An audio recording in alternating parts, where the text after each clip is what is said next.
Hi, welcome to my review of the first ever episode of the kids' classic Zzzap. It ran from 1993 to 2001, so that was 10 series of madcap entertainment. It was about a comic book that came to life. Primarily devised for deaf children, it was incredibly visual and featured some very crazy characters. Do you remember Cuthbert Lilly? He's dead silly. Smart Arty, The Handymen, and Daisy Dares You. So sit back, relax, and let me review and run through the first ever episode. We begin inside a newsagent, as a child finds a comic with a free remote control, and then decides to leave without even paying for it. The bastard.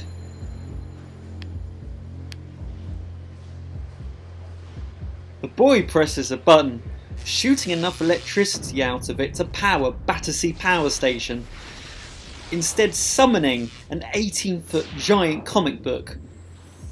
Now the onlookers look mildly curious. If I was in a shopping mall and that appeared, I'd be having a bloody heart attack. Now the comic comes fully to life, complete with terrifying clouds in the background. Hang on, that's not Daisy Dares You. Who is that?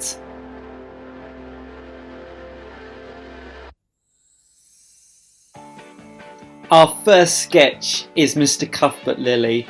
He was so iconic, he was from the very first episode and all the way to the end.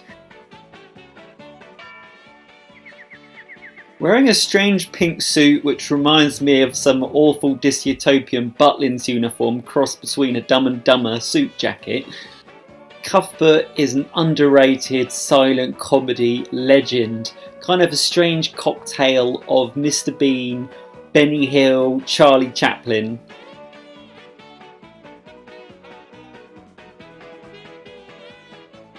He's a bit like me, a lovable idiot.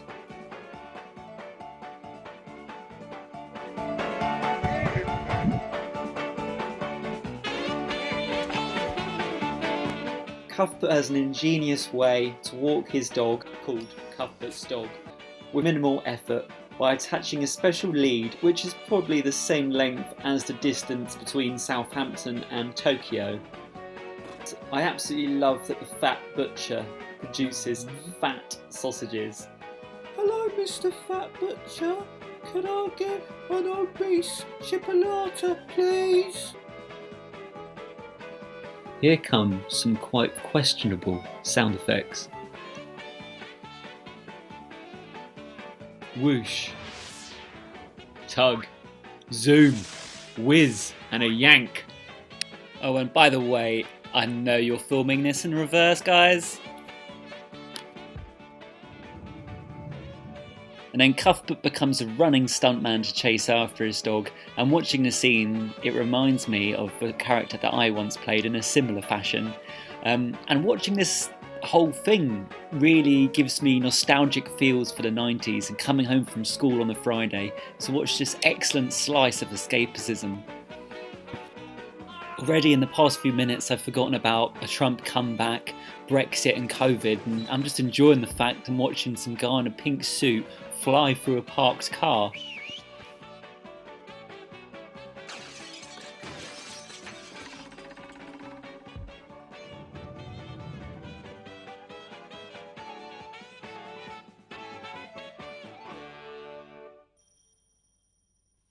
A lot of people say their creative role models are Picasso, Van Gogh, Banksy, but my generation, Smart Arty.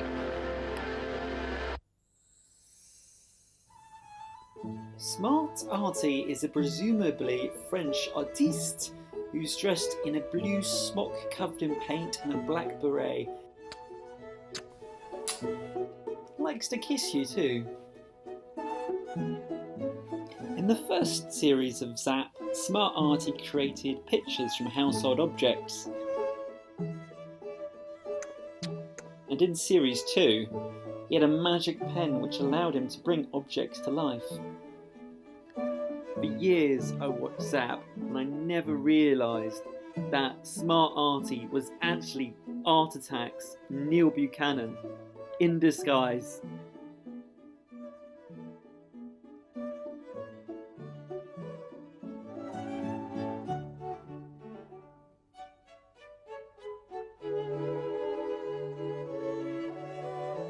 And no, I have no idea what he is doing either. Now, Neil Buchanan was actually a 90s TV kid show overlord. He was in this. He was the host of Finders Keepers and It's a Mystery. And also, for 17 years, presented Art Attack, which is amazing. And he's also a heavy metal guitarist in a rock band. And recently, he had to defend himself on social media, where many people mistakenly confused him for Banksy. Why, of course it's Laurel and Hardy! Well, if you're a 1990s kid, you probably don't know much about 1930s comedy. Well, if that dangling leg coming out the comic book didn't freak you out, here's 2 marigold gloves that will give you nightmares.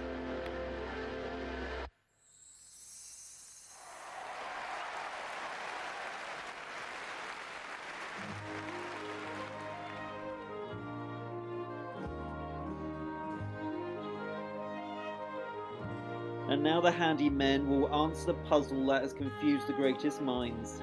How do you pick up a glass bottle without using your hands? Now the handymen were 2 very happy gloves that would teach children how to do creative projects and magic tricks to impress their parents and friends.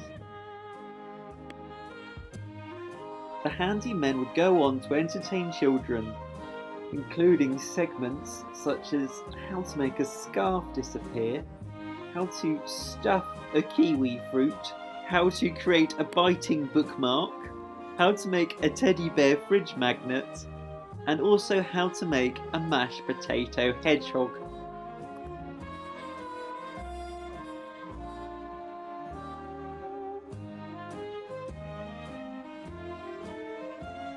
Whose hands were behind these iconic gloves that ran through the entirety of Zzzap?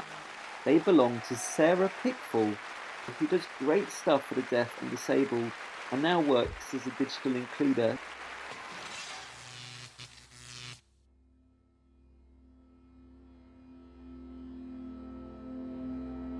It turns out in Series 1 of Zzzap, before Daisy Dares You, there was another character.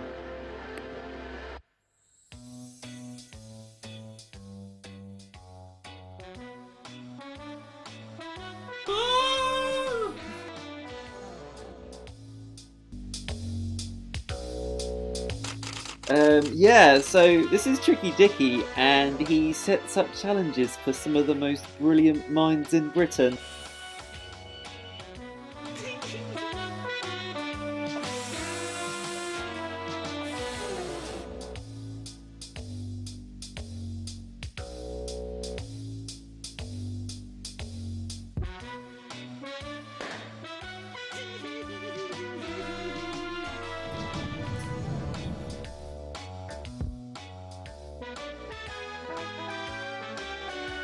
Just to say, this character is literally luring children under false pretenses by pretending to put a bus stop there that doesn't exist.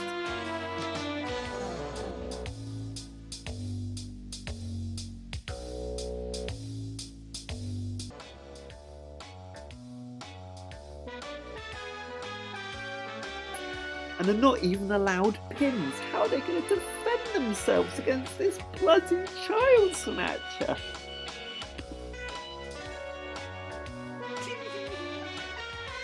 Yep, this silhouette of a man has lured children onto a bus with balloons.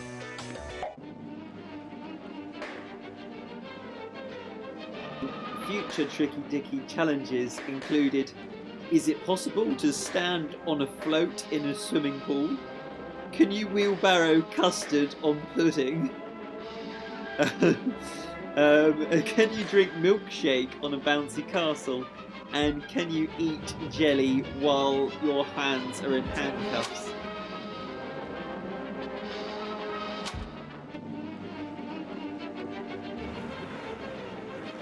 How can we make this even more creepy? I know, let's make him start driving the bus while the kids are running around, jumping up and down, blowing up his balloons, wearing out their energy. How did this even get past the broadcast? Like, how did this even get made?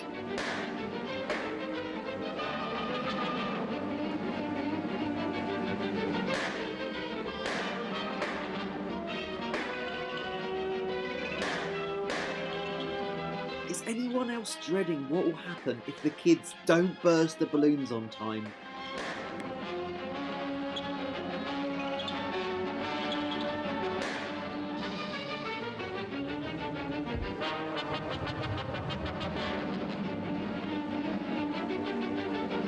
Tricky Dicky was mysteriously axed after Series 1, and rumour has it it's because parents found the character too terrifying, particularly for their children only aged 5.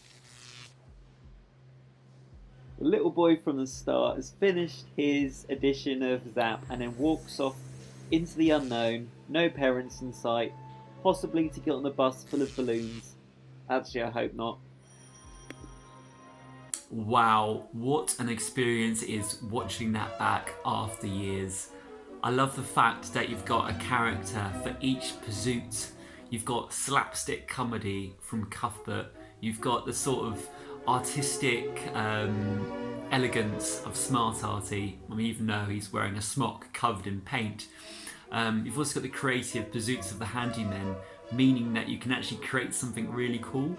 And you've also got Tricky Dicky's Dares, which were changed to Daisy Dares You, which is justified definitely after watching that experience. But as the show progressed, it got more and more crazy. And I love the fact coming home on a Friday after a week at boring old school, got to watch Zzzap and all the comedy creations and mad capery that transpired. Now, I really recommend watching this for the nostalgia value. It doesn't really hold up well, it does feel quite dated, these are the times before CGI, but it is a joy to watch, and like, it is just complete and utter escapism. But lots of the episodes are available on YouTube. I've found many from series 1 to 10, so you can witness Tricky Dicky, Daisy Dares You, and even later on, Minnie the Magician. But thank you for watching my review. I hope you enjoyed seeing these characters from the 90s pop out the screen once more for you. And if there's a show you'd like me to review from the 90s or early noughties, please comment below. If not, I'll see you around, and happy Christmas.